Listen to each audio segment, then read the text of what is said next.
তার মিশন, তার ভিশন, তার টার্গেট হলো গোটা বিশ্বে যেখানে সুন্নি পাওয়া যাবে তাকে হত্যা করাই হলো তাদের মর্যাদা, তাকে হত্যা করাই হলো তাদের নেশা, হত্যা করাই হলো তাদের পেশা। সুতরাং কশ্চিন কালেও যাদেরকে মুসলিম বলা হয় তারা মুসলিম নয়, অতএব তাদের পক্ষ আপনার নেওয়ার কোনো সুযোগ নেই। ওই সেই শিয়াদের আরেকটি গ্রুপ কারামতিয়া, ইতিহাস খুঁজে দেখুন, বাইতুল্লাহিল হারাম কাবার সেই কালো পাথর হাজরা আসওয়াদকে ডাকাতি করে চুরি করে নিয়ে দীর্ঘদিন পর্যন্ত তাদের এরিয়ায় ওই শামে সেখানে নিয়ে যায় রেখে থাকে, পরবর্তীতে সেটি আবার উদ্ধার করা হয়। এই হলো সেই শিয়া। বিশেষ করে আফসোসের বিষয়, কোন আহলুল হাদিস যদি এই ভ্রান্তিতে যায় এটি তার জন্য সবচেয়ে বড় দুঃখের জনক বিষয়।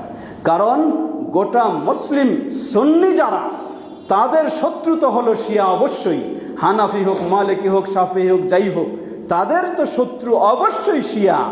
সবচেয়ে বেশি শত্রু হলো আহলুল হাদিসদের, বেশি বড় শত্রু হলো শিয়া। সুতরাং কে আপনি যদি সত্যি আহলুল হাদিস হন তাহলে আপনাকে জানতে হবে, বুঝতে হবে, সেই ভারতবর্ষে পাকিস্তানের বিশিষ্ট ইসলামী স্কলার আল্লামা ইহসান ইলাহি জহির রাহিমাহুল্লাহ, যিনি শিয়াদের বিরুদ্ধে সবচেয়ে তথ্যবহুল গ্রন্থ লিখেছেন গবেষণামূলক, কোরআন এবং শিয়া, সুন্নাহ এবং শিয়া, সাহাবী এবং শিয়া ইত্যাদি বিষয়, যার কারণে আল্লামা ইহসান ইলাহি জহির রাহিমাহুল্লাহকে বোমা বিস্ফোরণ দিয়ে হত্যা করা হয়েছে, করেছে এই শিয়ারা। সুতরাং আপনাকে ভাবতে হবে, কোনো সন্দেহ নেই আমরা কোনোদিন অমুসলিমদের পক্ষে নয়, ইহুদির পক্ষে নয়, খ্রিস্টানের পক্ষে নয়, কোনো অমুসলিমের পক্ষে কোনো মুসলিম হতে পারে না। কিন্তু যাদেরকে আপনি মুসলিম বলে চিন্তা করেন তারা কি আসলেই মুসলিম? এজন্যই 800 বছর আগে ইমাম ইবনে তাইমিয়া রাহিমাহুল্লাহ তার দীর্ঘ গবেষণা করে তিনি রেজাল্ট দিয়েছেন। তিনি বললেন, জেনে রাখো, আর রাওয়াফিদ আশাদ্দু আদাওয়াতান লিল মুসলিমিন মিনাল ইহুদি ওয়ান নাসারা। এই রাফিদি চরমপন্থী শিয়ারা হলো মুসলিমদের জন্য ইহুদি খ্রিস্টানের চেয়েও বড় শত্রু। কেন এই কথা? জবাব, আপনি ইহুদিকে চিনেন, এ অমুসলিম, কোনোদিন মুসলিমের বন্ধু নয়, এটি আপনি বুঝবেন বাহ্যিকভাবে। আপনি খ্রিস্টানকে চিনেন, বুঝবেন এ অমুসলিম, মুসলিমের বন্ধু নয়। আপনি হিন্দুকে চিনেন, আপনি বৌদ্ধকে চিনেন, সবাইকে বুঝবেন এ অমুসলিম, মুসলিমের বন্ধু নয়। কিন্তু যখন আপনার সামনে এই ধরনের লেবাস পরে একজন আসে আর শোনায় আপনাকে লা ইলাহা ইল্লাল্লাহ হলো তার কালিমা, তাকে তো আপনি মুসলিম বলেই ধোঁকা খেয়ে যাবেন।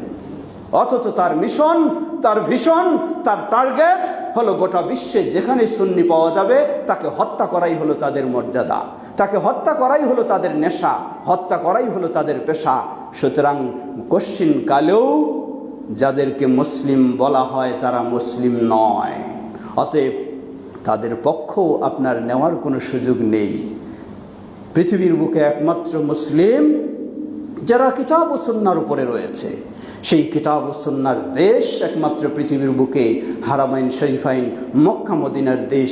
যেই মক্কা মদিনাকে দখল করার জন্য যাদের এত চিন্তা, দখল শুধু নয়, ওই সেই শিয়াদের আরেকটি গ্রুপ কারামতিয়া, ইতিহাস খুঁজে দেখুন, বাইতুল্লাহিল হারাম কাবার সেই কালো পাথর হাজরা আসওয়াদকে ডাকাতি করে চুরি করে নিয়ে দীর্ঘদিন পর্যন্ত তাদের এরিয়ায় ওই শামে সেখানে নিয়ে যায় রেখে থাকে, পরবর্তীতে সেটি আবার উদ্ধার করা হয়। এই হলো সেই শিয়া, এই হলো সেই চরমপন্থী।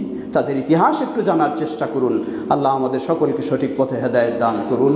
গোটা বিশ্বে কোরআন সুন্নাহর অনুসারী সঠিক মুসলিমদেরকে আল্লাহ হেফাজত করুন, মুসলিম দেশগুলিকে আল্লাহ হেফাজত করুন, এবং সকল ষড়যন্ত্র থেকে মুসলিম উম্মাকে আল্লাহ হেফাজত করুন। ওয়া আখির দাওয়ানা আলহামদুলিল্লাহি রাব্বিল আলামিন। সাল্লাল্লাহু তাআলা আলা নবিয়িনা মুহাম্মদ ওয়া আলিহি।